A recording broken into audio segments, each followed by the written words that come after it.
오늘 시간에는 이사야는 광야를, 요한은 장막을, 이 제목으로 하나님의 말씀을 살펴보도록 하겠습니다.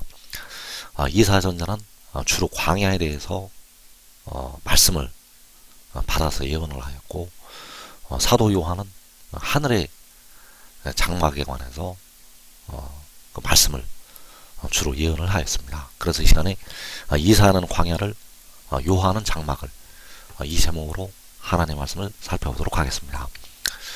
자, 이사야전자는 광야에 대해서 주로 예언을 하였는데, 이 광야가 바로 시온산이고 예루살렘이 되겠습니다. 그래서 이사야 선지자가 예언하는 광야, 이 광야가 바로 이 땅에서 이루어지는 여호와의 산이 되겠습니다.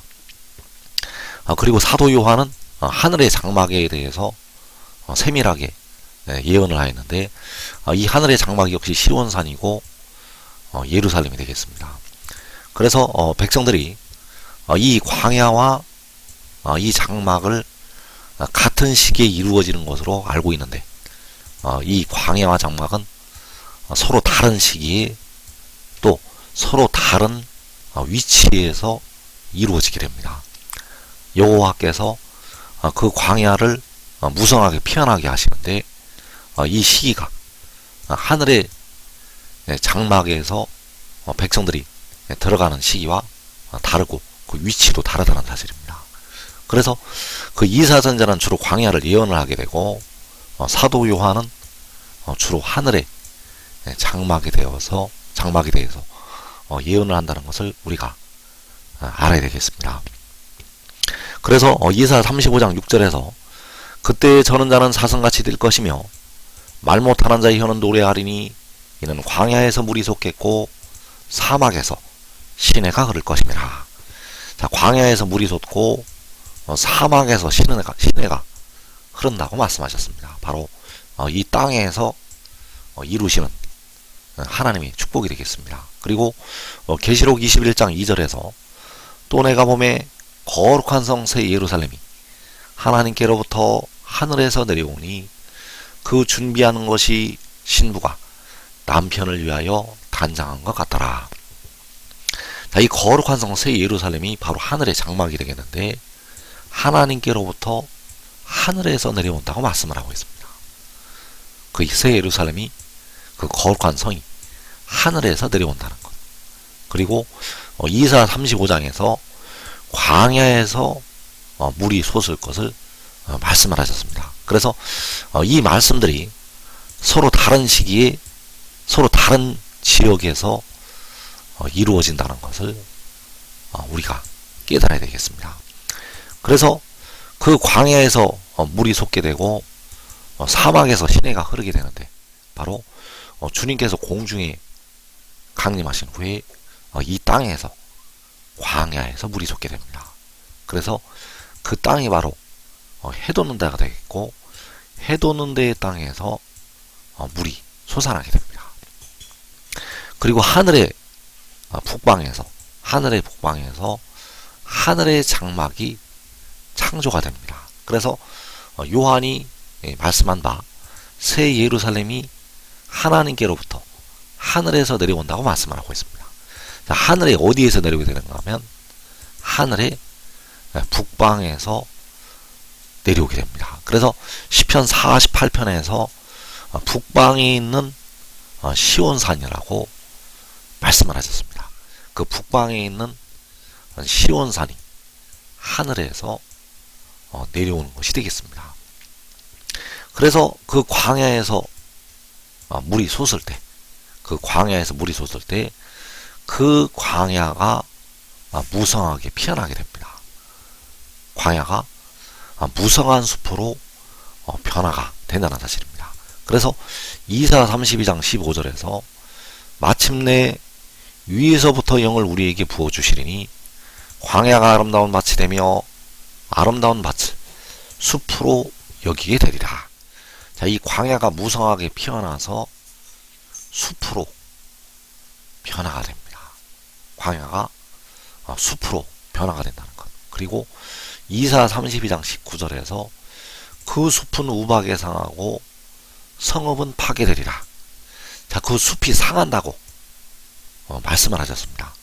광야가 무성하게 피어나서 숲으로 변화가 되는데 그 숲이 상한다고 말씀을 하셨다는 것. 그래서 광야에서 물이 솟을 때, 그 광야에서 물이 솟을 때 광야가 아름다운 밭이 되고 아름다운 밭을 숲으로 여기게 됩니다. 그런데 그 숲으로 짐승이 올라오게 됩니다. 그 숲으로 짐승이 올라오게 되면 그 숲은 우박에 상하고 성읍은 파괴가 됩니다.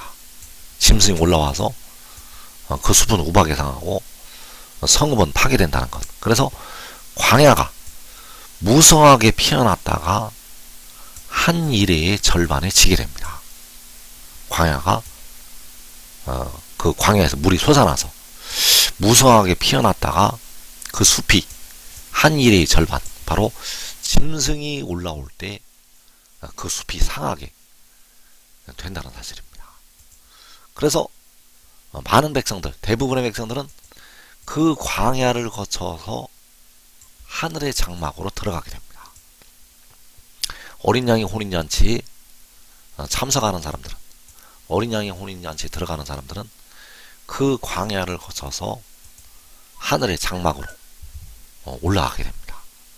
그래서 24장로와 14만 4천, 자, 24장로와 14만 4천이 계시록 7장에서 광야로 모이게 됩니다. 그래서 여기서 말씀하는 14만 4천은 각 나라에서 나오는 셀 수 없는 큰 무리가 되겠고, 그 24장로와 그 큰 무리가 요한계시록 7장에서 광야로 모인 뒤에 하늘의 장막으로 들어가게 됩니다. 그리고 그들이 하늘로 올라가게 되면 1003년만이 시작이 되고, 그 두 촛대가, 두 증인이 광야에서 1003년 반을 보내게 됩니다. 그 광야에서 1260일을 보내게 된다는 사실. 그래서 그 셀 수 없는 큰 무리가 모이게 되는데, 그 무리가 모일 때 바로 호세아 1장 10절과 11절의 말씀이 이루어지게 됩니다. 그래서 이 말씀은 요한계시록 7장에서 이루어지게 됩니다. 그러나 이스라엘 자손의 수가 바닷가의 모래같이 되어서 헤아릴 수도 없고 셀 수도 없을 것이며, 전에 그들에게 이르기를 너희는 내 백성이 아니라 한 그곳에서 그들에게 이르기를 너희는 살아계신 하나님의 아들들이라 할 것이라. 이에 유다 자손과 이스라엘 자손이 함께 모여 한 우두머리를 세우고 그 땅에서부터 올라오리니. 그래서 여기에서 바닷가의 모래와 같은 이스라엘 자손들이 그 땅으로 함께 모인다는 사실입니다. 바닷가의 모래와 같은 이스라엘 자손이 그 땅으로 함께 모인다는 것. 그래서 그 땅이 바로 이 무성하게 피어나는 광야가 되겠습니다. 그 광야에 함께 모여서 올라가게 되는데 바로 하늘의 장막으로 들어가게 됩니다.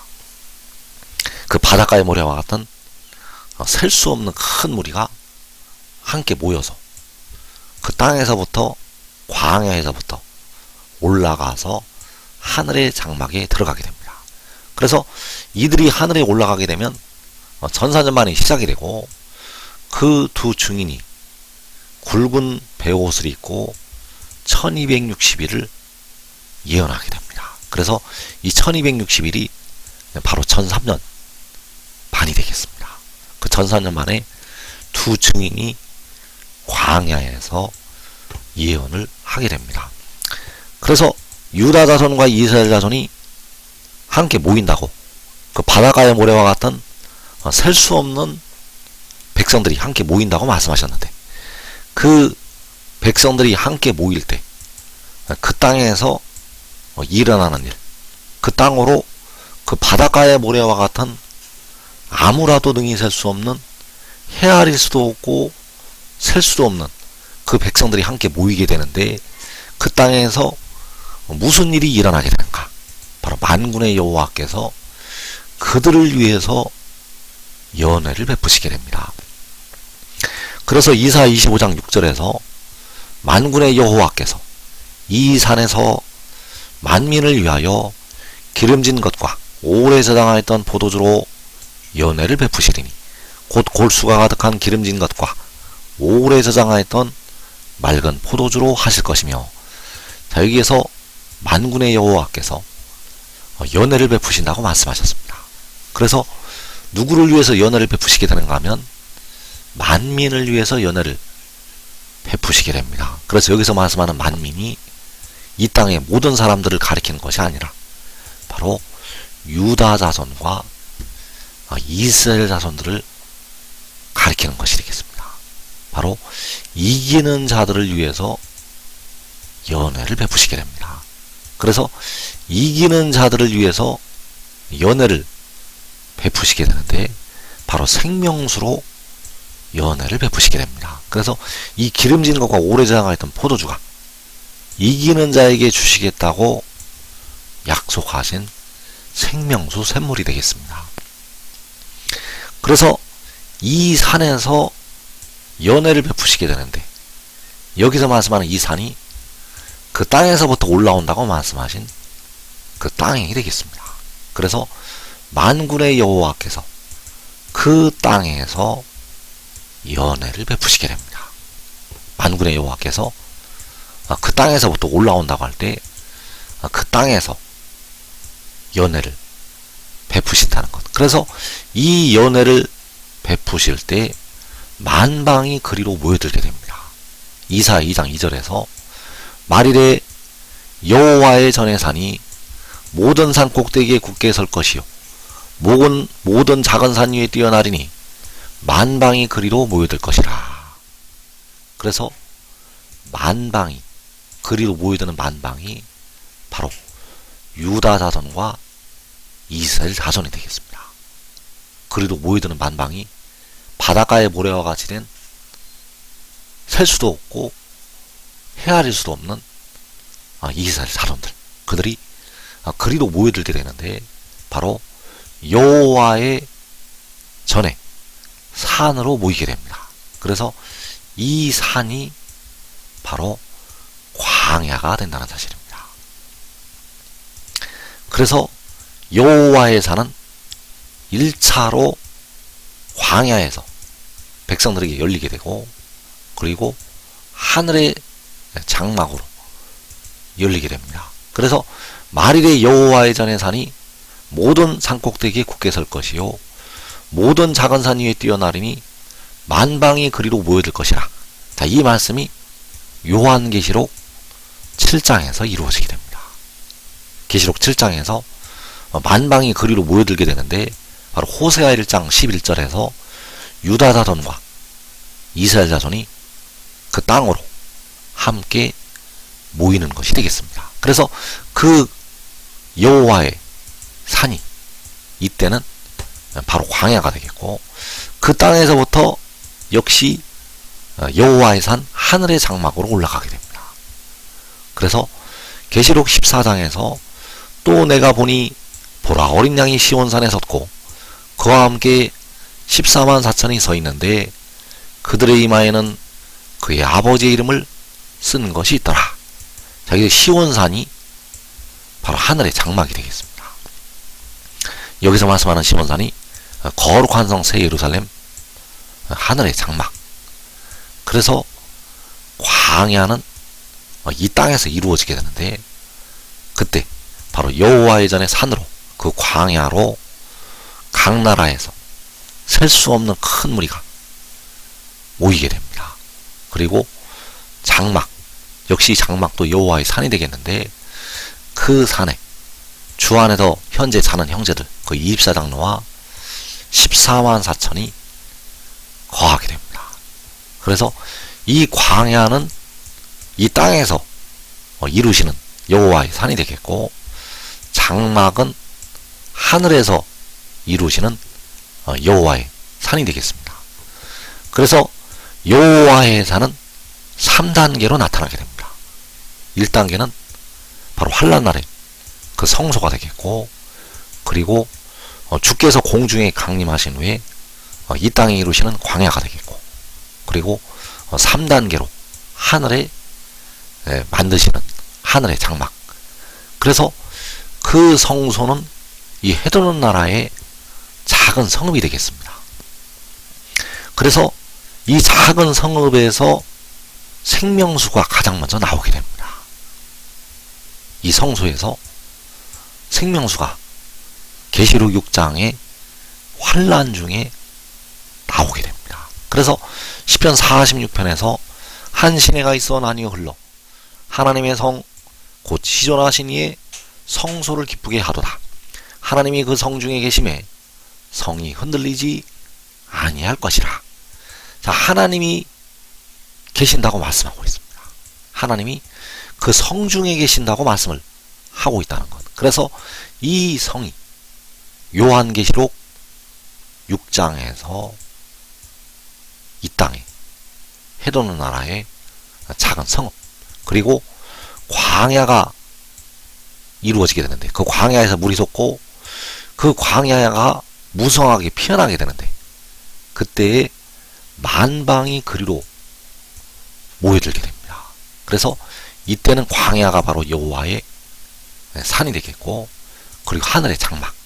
그래서 여호와의 산은 성소에서 먼저 이루어지게 되고, 그리고 크게 확장이 되어서 이 땅의 광야로 넓혀지게 되고, 그리고 하늘의 장막이 바로 여호와의 산으로 나타나게 됩니다. 그래서 의의 나무들과 그의 가족들은 환란날, 계시록 6장에서 이 땅의 전염병과 칼과 기근과 사망의 재앙이 유행을 할 때 이 땅의 4분의 1이 죽임을 당하는 환란 중에 그 성소로 모이게 됩니다. 그래서 지금 지혜를 따라야만, 지금 지혜를 만나야만 그 환란을 면할 수가 있습니다. 지금 이 땅에 환란을 면하는 길은 지혜를 얻는 것. 그래서 한 알의 밀이 한 알 그대로 있으면 아무 열매를 맺을 수가 없습니다. 한 알의 밀이 그대로 있으면 그대로 있다는 것. 그러나 땅에 떨어져 죽으면 많은 열매를 맺게 됩니다. 그래서 꼭 이날에 여러분과 여러분의 가족은 하나님의 성에서 육신까지 실험의 때를 면하기를 축원합니다.